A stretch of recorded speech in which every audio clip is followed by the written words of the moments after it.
真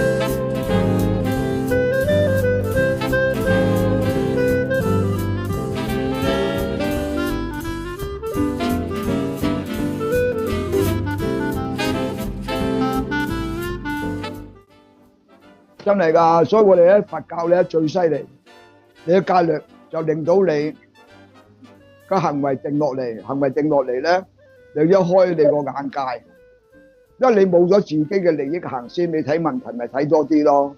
如果你冇守戒律，冇成，即係放縱自己，咁你諗嘅就諗自己有冇着數咯，諗親都係損人害己嘅咯，攞着數咯，計啲死數咯，係嘛？人哋做好事嘅，屌嗰條友邊咁撚好啊，咁撚好彩啊！咁啊嗰啲係最撚下三濫添啦，佢都唔撚知做乜嘢，自己做唔撚到，我就眼撚紅人哋妒忌人哋做好嘢叻撚過佢啊嘛！啊，生安白做作啲古仔出嚟誹謗人，嗰最撚衰。嗰啲人咧好撚多報應㗎，唔係點你㗎？嗰啲人咧可以拍板㗎，人生路上一定好撚坎坷嘅。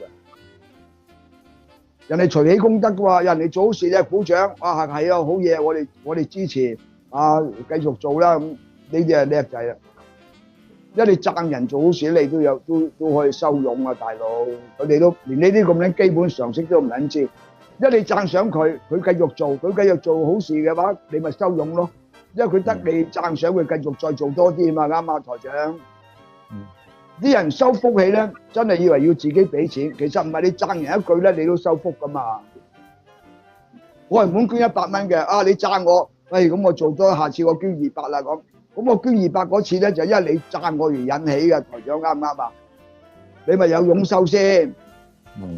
啊，修行嘅福德咧，係喺你行為中係得嘅，唔係一定話你親身要有錢嘅。嗰個隨喜功德好緊要嘅。係嗰個普賢大菩薩嘅10大願行之一嚟，戒律好重要㗎，無規矩不能成方圓，係嘛？你唔可以話自我任性妄為啊嘛，係嘛？